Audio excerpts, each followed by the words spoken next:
देखो बेटा, ये अपना एसी करंट का लास्ट वीडियो है ट्रांसफार्मर।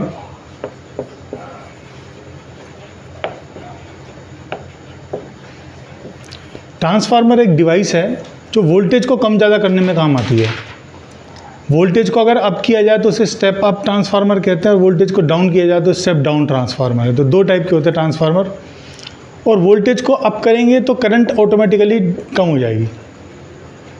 तो हमारे कॉलोनीज़ में 11,000 वोल्टेज की लाइन आ रही है मान लीजिए ट्रांसफार्मर के पास, और फिर ट्रांसफार्मर से डोमेस्टिक पर्पस के लिए आपके घरों में जो लाइट आती है वो 220 वोल्ट की होती है।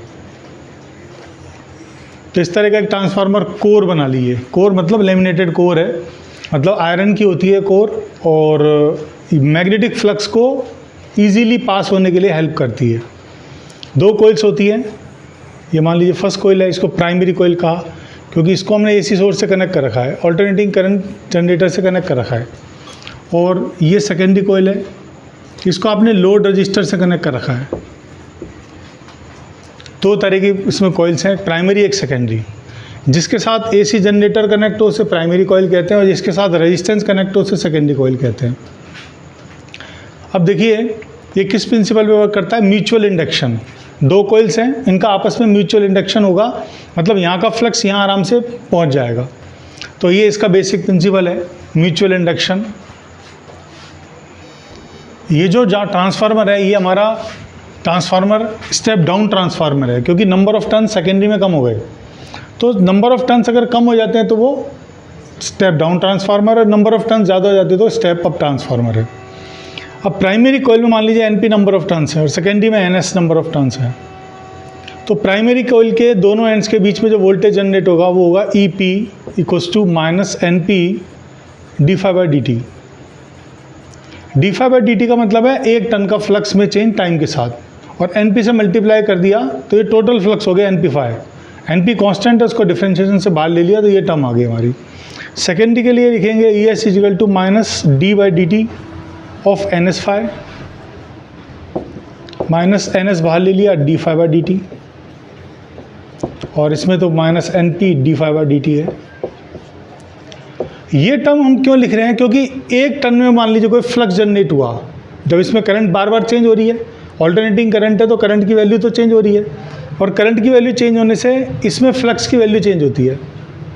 तो अब मान लीजिए किसी 1 टन का फ्लक्स है ∅, तो टोटल फ्लक्स हो गया NP∅। टोटल फ्लक्स हो गया सारे टर्न्स का, और फ्लक्स में चेंज हो रहा है तो वोल्टेज जनरेट होती है। तो बेसिक प्रिंसिपल यही है, म्यूचुअल इंडक्शन। अब मैं अगर इक्वेशन नंबर 1 में इक्वेशन नंबर 2 का डिवाइड कर देता हूँ तो EP/ES = आ जाएगा dφ/dt से dφ/dt कैंसिल हो गया, NP/NS।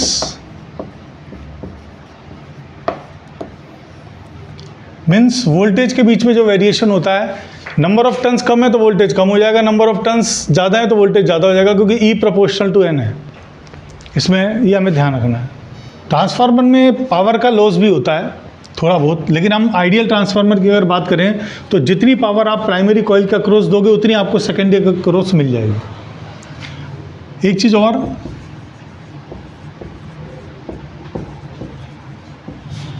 कि अगर मान लीजिए यहाँ पर 11,000 वोल्टेज आ रही है हमारे पास लाइन में, और हमारे घर के लिए डोमेस्टिक पर्पस के लिए 220 चाहिए, तो आपको नंबर ऑफ टर्न्स प्राइमरी में इसके कंपैरिजन में 50 टाइम्स बढ़ाने पड़ेंगे। तो 11,000 तो 220, इनका जो रेशो आएगा वो 50 आएगा। मतलब ये जो सेकेंडरी में टर्न्स होंगे वो प्राइमरी कॉइल के कंपैरिजन में 50 टाइम्स कम होंगे। अगर यहाँ पर 100 टर्न्स है तो यहाँ 2 रखने पड़ेंगे, अगर यहाँ पर हमारे 50 टर्न्स है तो 1 ही रखना पड़ेगा। तो नंबर ऑफ टर्न्स अगर कम हो जाएंगे तो उतना ही हमारा जो है वोल्टेज डाउन हो जाएगा। ठीक है, तो वोल्टेज NN के डायरेक्टली प्रोपोर्शनल है। पावर की अगर हम बात करते हैं तो प्राइमरी की पावर होती है EP/IP, और सेकेंडरी की पावर होती है ES/IS। तो यहाँ से EP/ES = IS/IP आ गया। मतलब ये देखिए रहे एक दूसरे के इन्वर्सली प्रोपोर्शनल हैं, इसीलिए कहा गया कि अगर आप वोल्टेज बढ़ा देते हैं तो करंट को कम होना पड़ेगा। तो स्टेप डाउन ट्रांसफार्मर में क्या होता है, वोल्टेज डाउन होता है तो करंट बढ़ जाता है। तो यहाँ पर जो करंट की वैल्यू है वो आपको बढ़ी हुई मिलेगी, वोल्टेज डाउन हो जाएगा। तो हमारे डोमेस्टिक पर्पस के लिए 220 वोल्ट रिक्वायर होता है और लगभग 11,000 प्राइमरी कॉइल का क्रॉस जनरेट होती है, तो वो 50 टाइम्स सीधा सीधा कम हो जाता है। रेलवेज़ में 44,000 तक यूज़ होता है, तो ये जो है 200 टाइम बढ़ गया, 200 टाइम्स बढ़ गया। तो जहाँ जहाँ रिक्वायरमेंट होती है, अच्छा ऐसा होता ही क्यों है कि हमें ज़रूरत हो वोल्टेज बदलने की? तो कारण क्या है, अगर मान लो मैं 220 वोल्ट जैसे कोटा में जनरेट हो रही है, कोटा बैराज से हमारे पास में 220 वोल्ट आ रही है और अलवर में सप्लाई देनी है, तो वहाँ पर स्टेप अप ट्रांसफार्मर होगा, वो वोल्टेज को बढ़ा के देगा। और हमारे घरों में जब वो आएगी करंट, तो वो स्टेप डाउन ट्रांसफार्मर के थ्रू आएगी, वोल्टेज हमें कम चाहिए। अगर आप वही वोल्टेज 220 के 220 कोटा से अलवर की तरफ चला दें, तो होगा क्या कि बहुत ज़्यादा पावर का लॉस और एनर्जी का लॉस ट्रांसपोर्टेशन में खर्च हो जाएगा। हम नहीं चाहते ट्रांसपोर्टेशन में खर्च हो, हमें यहाँ पर पावर चाहिए। तो उस पावर के लिए आपके पास में ये प्रिंसिपल है कि अगर पावर आपको ज़्यादा चाहिए, मतलब पावर अगर आपकी इस ईपी आईपी से डिनोट हो रही है, तो प्राइमरी का क्रॉस जो अगर वोल्टेज आपने ज़्यादा कर दिया, तो प्राइमरी में करंट अपने आप ऑटोमेटिकली कम हो जाएगा। तो आइडियल ट्रांसफार्मर के लिए कंडीशन लिख दी, अगर मिला के लिखूँ मैं इसको, तो ये इजिकल टू आ जाएगा IS/IP। तो कभी आपको वोल्टेज में, नंबर ऑफ टर्न्स में और करंट में कोई कन्फ्यूज़न हो, तो आप इसको यूज़ कर सकते हैं। जब भी ट्रांसफार्मर का क्वेश्चन आता है, तो इसमें हमेशा आता है कि आप बताइए इसमें किस तरह के पावर लॉस हो सकते हैं और उनको मिनिमाइज़ कैसे किया जा सकता है। तो हमें अब ये सीखना है कि पावर लॉसेस में कौन कौन से होते हैं। तो पहला लॉस है इसके अंदर फ्लक्स लीकेज।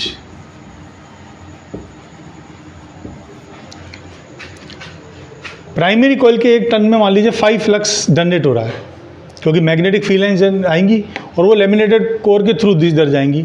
तो जितनी मैग्नेटिक फील्ड लाइन्स इसमें एक टन में जनरेट होंगी, उतनी लगभग सेकेंडरी में जाएंगी। लेकिन कभी ऐसा भी हो सकता है कोई मैग्नेटिक फील्ड लाइन्स ऐसे आ जाए, कोई इस तरह से मैग्नेटिक फील्ड लाइन्स आ जाए, तो वो सेकेंडरी से पास नहीं हुई, तो उनके फ्लक्स में कुछ ना कुछ लीकेज हो सकता है। तो फ्लक्स लीकेज ना है, उसकी डेफिनेशन है कि प्राइमरी कॉइल के 1 टन का फ्लक्स और सेकेंडरी कॉइल के 1 टन का फ्लक्स अगर इक्वल है, तो फ्लक्स लीकेज नहीं है।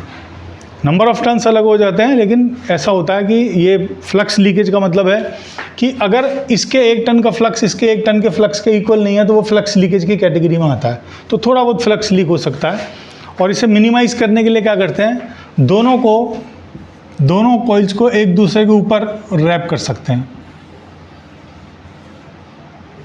इस तरह से बना सकते हैं कॉइल को एक दूसरे पे ऊपर, मतलब उनके बीच में डिस्टेंस को कम करके आप फ्लक्स लीकेज को कम कर सकते हैं।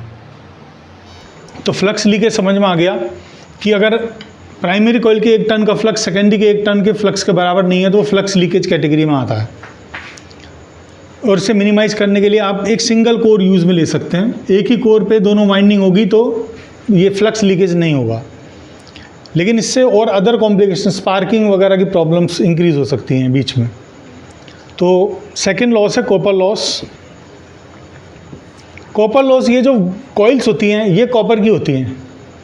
अब इन कॉइल्स को डिज़ाइन करते टाइम हम क्या करते हैं, resistance is equal to rho L upon A. हमें क्या करना है, इसमें हीट एनर्जी कम लॉस हो, कॉपर का लॉस कम हो। कॉपर इसलिए यूज़ में लेते हैं क्योंकि कॉपर का रो कम होता है। एल में हम कुछ कर नहीं सकते, एल तो जो है अगर आप क्रॉस सेक्शन एरिया भी ज़्यादा ले लो, तो आर की वैल्यू कम हो जाएगी, और हीट एनर्जी होती है I²RT। आर कम हो जाएगा, इसका मतलब हीट कम हो जाएगी, तो ये कम गर्म होंगी कॉइल्स। तो आप ये भी ध्यान रख सकते हो कि कॉइल कम गर्म हो, कॉइल के अंदर जो है रेजिस्टेंस की वैल्यू कम हो, तो आप यहाँ पर थिक कॉपर कॉइल यूज़ में लेते हो।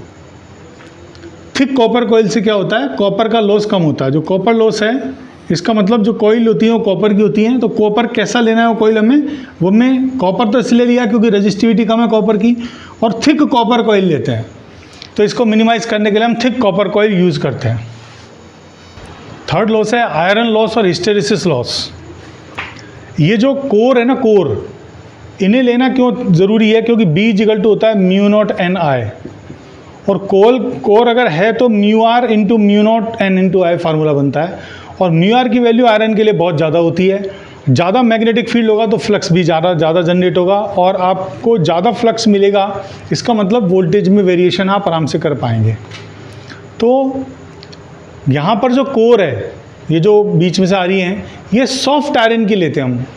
कोर को हार्ड आयरन का ना लेने के बजाय सॉफ्ट आयरन का लेते हैं, क्योंकि सॉफ्ट आयरन के अंदर जो हिस्टेरेसिस का कर्व बना था वो कुछ इस तरह के था, और हार्ड आयरन के लिए ऐसे बनता है बहुत बड़ा कर्व, तो उसमें एरिया ज़्यादा हो जाता है। उसका एरिया ज़्यादा मतलब लॉस ज़्यादा, एनर्जी का लॉस ज़्यादा। तो एनर्जी के लॉस को कम करने के लिए हम क्या करते हैं, सॉफ्ट आयरन की कोर लेते हैं।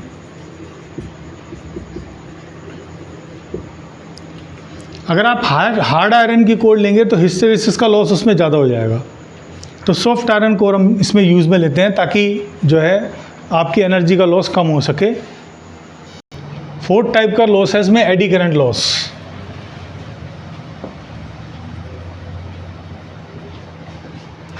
एडी करंट का मतलब व्हर्लपूल करंट।